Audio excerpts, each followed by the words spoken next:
čulo vida, dominantno čovekovo čulo. Što znači dominantno? To znači da je to čulo na koje se najviše oslanjamo, čulo kome najviše verujemo i čulo bez koga bi najteže mogli da preživimo ili bar da zamislimo da preživimo. Krenut ćemo prvo od onih spoljašnjih delova oka koji su svima dobro poznati. Pa su tu najpre gornji i donji kapak koji služe da zaštite oko, da ga vlaže, ali vidjet ćemo kasnije kako. Onda imamo greben obrve, samo ta činjenica što je obrva ispučena i još što ima malje, odnosno dlake, odnosno tu baš obrvu po sebi. Ona štiti oko da sve što ide sa glave, čela, znoj i prljavština da se ne sliva u oko. Sličnu ulogu imaju i trepavice koje se nalaze uz obod oka i sprečavaju da nečistoće i čestice iz vazduha uđu u oko i povrede ga. Sad idemo na ove delove oka koji služe za viđenje. Dužica je svima poznati obojeni deo oka. Plava, zelena, brown, šućmorasta. I sada ona nam je svima poznata u ovom izdanju, međutim kad pogledamo ovako, onda vidimo da je dužica u stvari sastavljena od nekakvih mišića koji se ovako skupljaju i šire, odnosno skupljaju i opuštaju i time šire ovu rupu. A rupa je ništa drugo nego zenica. Znači, taj prostor, ta praznina koja se nalazi u sredini dužice je zapravo zenica. Zenica je ništa. Idemo sad dalje da bismo se vratili opet na ovu istu priču.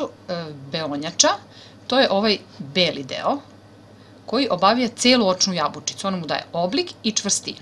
A ono što je zanimljivo, prednji deo beonjače, pogledajte ovdje, dobro obratite pažnju, znači ovdje je belo, belo, belo, belo i onda u ovom trenutku kada dolazimo do dužice, to belo postaje providno. Taj providni deo beonjače zove se rožnjača. Znači to što je ovdje rožnjača označena ovdje, a dužica ovdje zapravo nije greška, ne označavaju isto mesto, nego dužica označava ove mišiće koji imaju tu obojenost iza, a rožnjača, ovaj providni deo, ispred. Zašto providni? Zato bi svetlo moglo prolazi, a zašto uopšte nešto postoji? Pa da bi štitilo to nežno oko koje se nalazi iza njega. I šta nam je ostao? Ostao nam još suzni kanal. To je ona tačkica, rupica koju svi znamo da imamo ovde. Suzni kanal, da. A čemu on služi? Ovde se nalazi suzna žlezda i kanalići koji stalno vlaže oko. I svaki put kada trepneš ti istisneš višak tečnosti iz oka. Ali šta se dešava s tim viškom tečnosti? Pa ulazi u te kanaliće, u suzne kanale, a onda ide u ovaj nosni kanal. Pa vam je dobro poznato da kada plačete, često vam curi i nos, zapravo plače vam nos, odnosno suze izlaze kroz nos. Ili obrnuto, ako vam je zapušen nos, kada ste prehlađeni, oko vam suzi iako niste ni tužni ni srećni, znači nemate razloga za plakanje. I jedna zanimljivost, ne znam da li ste znali, da tokom jedne godine čovek trepne oko 10 miliona puta.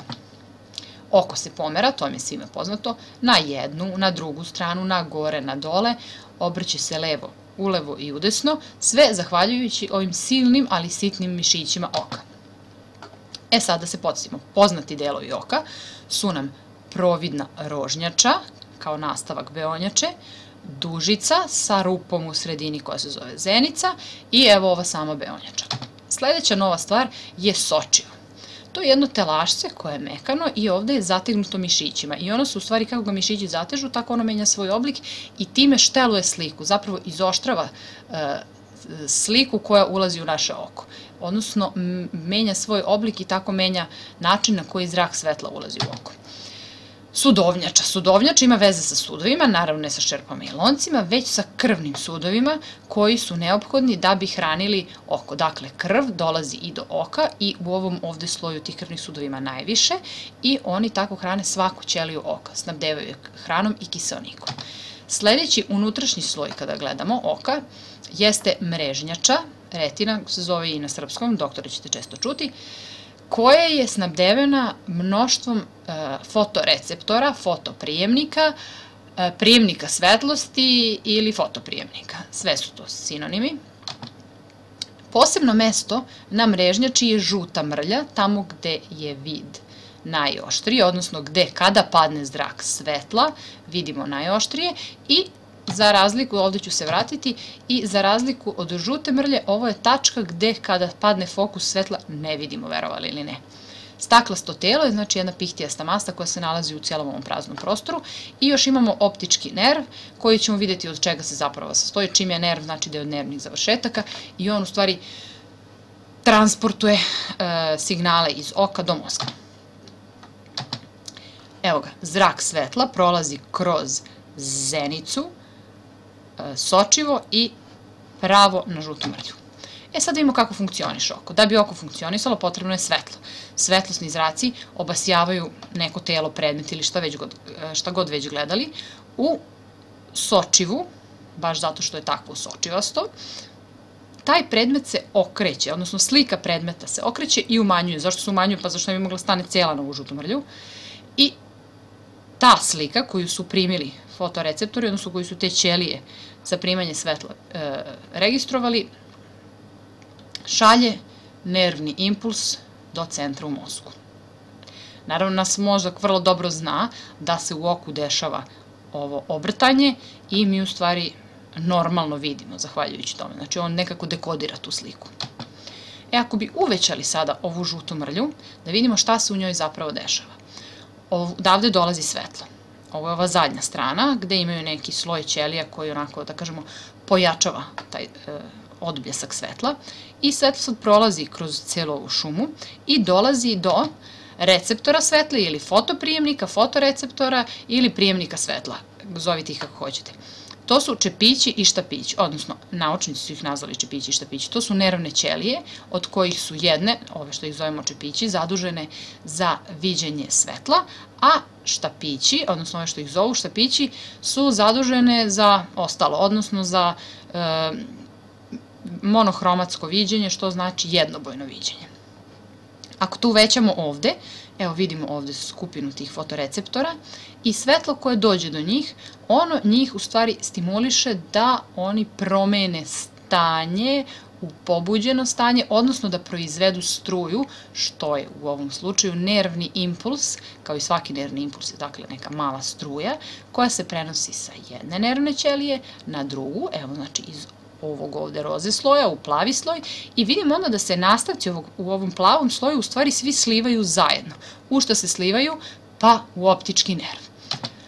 Optički nerv levog i desnog oka, tu se ukrštaju, evo vidite u ovom ovde delu mozga i dolaze do centara za vid u mozgu. Ono što je zanimljivo jeste da se posebnim delovima tog centra obrađuju informacije vezane za boju predmeta, za dubinu, odnosno trodimenzionalnost, za oblik predmeta i za pokret. Znači, zamislite, vi u trenutku kada vidite nešto, desi se to ulazak svetla, prijem, prenos impulsa, razdvajanje na ove sve elemente, a vi zapravo samo ste videli neku bubamaru. Nekada se najbolje uči na greškama. U ovom slučaju to su greške oka, zapravo mane oka. Pa najbolje možemo da upoznamo kako oko funkcioniše ako malo posmatramo dalekovidost i kratkovidost. Ajmo najpre dalekovidost. Dalekovidost se javlja kada je očna jabučica skraćena. Znači, umesto da ide ovako, ona je malo kraća. Pa svetlo, kada se prelama kroz sočivo, njegov fokus, odnosno ona tačka gde ulazi sve u jednu tačku, nije na žutoj mrlji, kao ovde gde bi trebalo biti, nego je zapravo iza. I zato ovde ostaje mutna, nedovoljno oštra slika. Rešenje je nošenje naočara sa konveksnim, odnosno ispupčenim staklima, gde u stvari sočivo naočara i naše sočivo zajedno nekako kompenzuju taj nedostatak i naprave fokus tamo gde treba. Kratkovidost je obrnuti problem gde je očna jabučica ispupčena, pa se zrak fokusira ispred žute mrlje i tu je takođe rešenje nošenja naočara, ali suprotnog oblika, znači konkavnog, odnosno udubljenog, gde takođe uz zajedničkim dejstvom, znači sočiva naočara i sočiva oka, taj zrak u stvari produžava se i osoba može normalno da vidi. Još jedna zanimljivost, u funkcionisanju oka može se vidjeti ako shvatimo šta je bolest koja se naziva glaukom.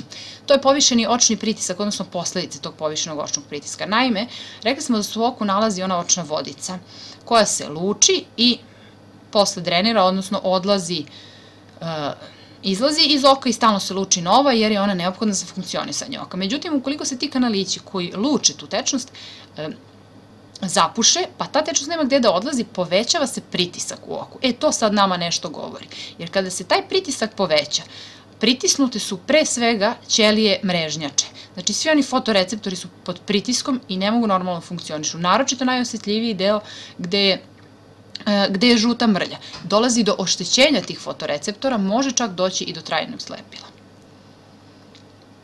Ono što bih preporučila nakon gledanja ove prezentacije, da pogledate ovaj jedan kratak videoklip, jedno fenomenalno predavanje sa TED konferencije o optičkim iluzijama, odnosno optičkim arkama.